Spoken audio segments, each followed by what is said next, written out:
Um viajante, ele estava obcecado pela salvação. Ele estava totalmente buscando incessantemente a salvação. Então ele sai pelas ruas, começa a entrar nos campos, nos rios, nos vales, e ele começa a caminhar, até que ele vê do outro lado de um mar um local escrito Porto da Salvação. E então ele fala: é aqui, eu encontrei a salvação, é aqui que eu estava querendo buscar, o Porto da Salvação. Então chega um barqueiro para ele e fala: você quer que eu te leve até lá no Porto da Salvação? Ele disse: eu quero sim, por favor, me leve. E o barqueiro, com seus 2 remos, em um remo estava escrito obra e no outro remo estava escrito fé. E quando ele começa a remar, ele rema apenas com o remador das obras.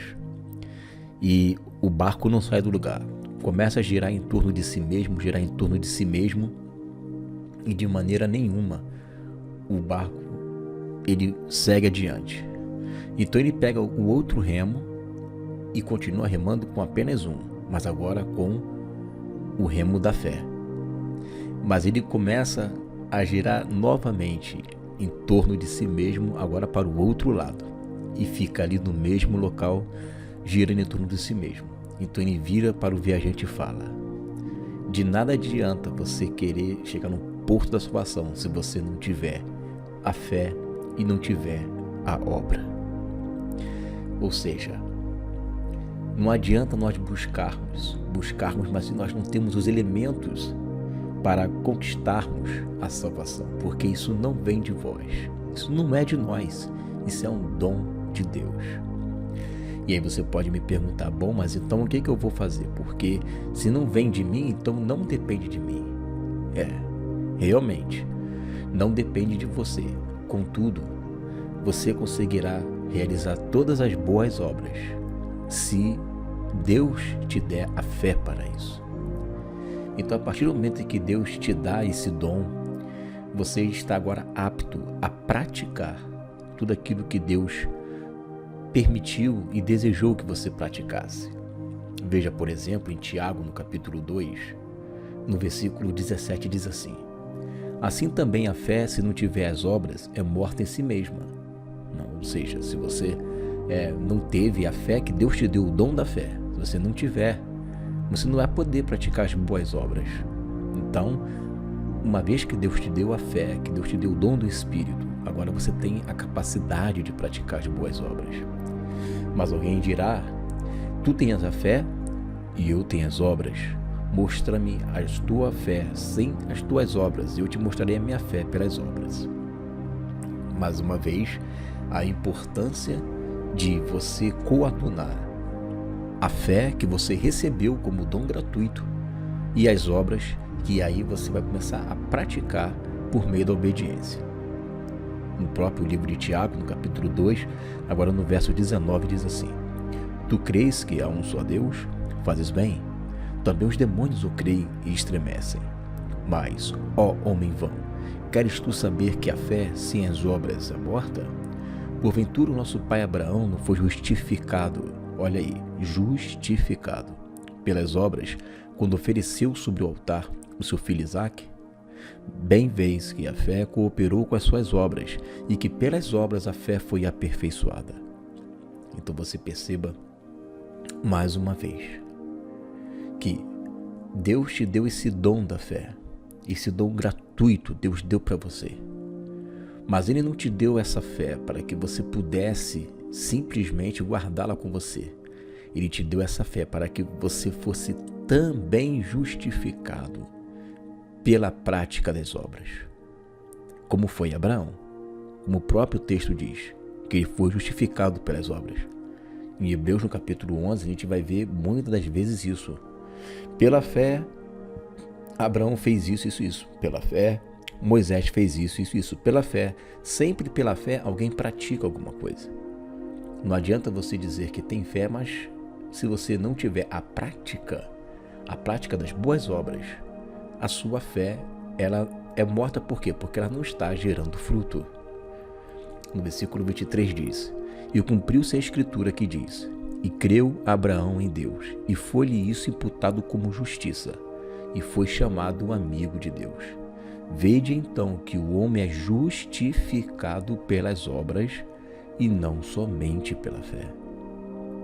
Então é justificado pelos dois. A fé precisa cooperar com as obras e as obras precisam cooperar com a fé. E finalizando, e de igual modo, Raabe, a meretriz, não foi também justificada pelas obras, quando recolheu os emissários e os despediu por outro caminho?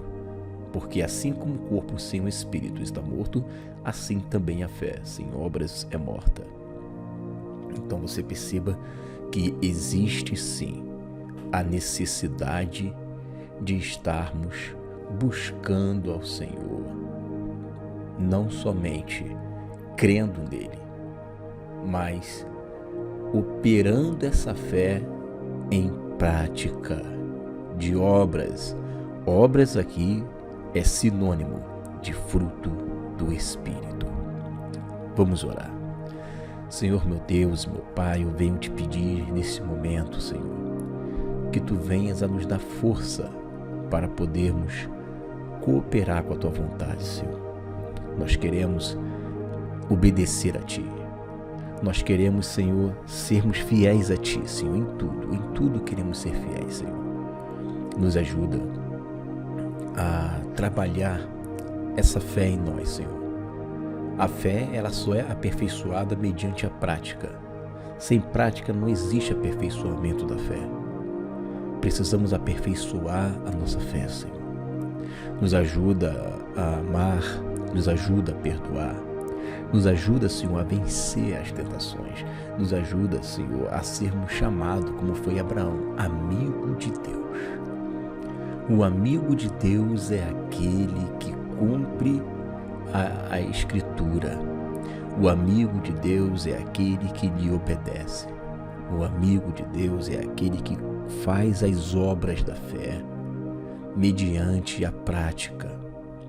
Nós queremos também sermos chamados de o amigo de Deus. Nos ensina, Senhor, a sermos seus amigos. Amigos não é porque simplesmente eu recebi o Senhor como meu Salvador, mas amigo é aquele que é justificado pelas obras e não somente pela fé. Queremos, Senhor, que Tu venhas a nos ajudar a vencermos todas as barreiras que impedem de eu praticar essas boas obras. Não queremos, Senhor, viver uma vida onde nós dizemos que cremos, mas não praticamos, dizemos que amamos, mas não amamos, pregamos o perdão, mas não perdoamos, falamos sobre o amor, mas odiamos o próximo, falamos sobre unidade, mas temos meia dúzia de inimigos. Uma vida que não condiz com a fé, uma vida que não condiz com o que eu creio, uma vida que não condiz com a palavra que eu digo que sirvo. Deus não permita que esse tipo de comportamento seja algo que fique ali marcando território em nossas vidas. Arranca esse sentimento do nosso coração, Deus, e coloca dentro de nós um sentimento de servidão e submissão total à Tua palavra, Deus. Nós queremos Te servir com uma alma voluntária, um coração quebrantado e uma vida de metanoia, de arrependimento e mudança de mente, de comportamento. Viver o que está lá em 2 Coríntios 5,17, quem está em Cristo, nova criatura é. As coisas velhas se passaram, eis que tudo se fez novo. Faça tudo novo em nossas vidas, Senhor. Faça tudo novo, Deus. Um novo tipo de pensar, um novo tipo de agir, um novo tipo de sentir. Nos amadurece. Não nos deixa, Senhor, vivermos uma vida de meninice, de criancice, de bebês espirituais. Nos faz, Senhor, sermos homens e mulheres portentosos na Tua presença. Homens e mulheres que buscam a Tua presença com toda a força do nosso ser. como está escrito, amando ao Senhor com toda a nossa força, com toda a nossa alma, com todo o nosso entendimento, com todo o nosso coração. Todo o nosso corpo tem que exprimir o Senhor, tem que exalar o Senhor, tem que emitir ondas do Espírito, Senhor. Nos ajuda para que a obra venha cooperar com a fé. Em nome de Jesus, Senhor. Amém.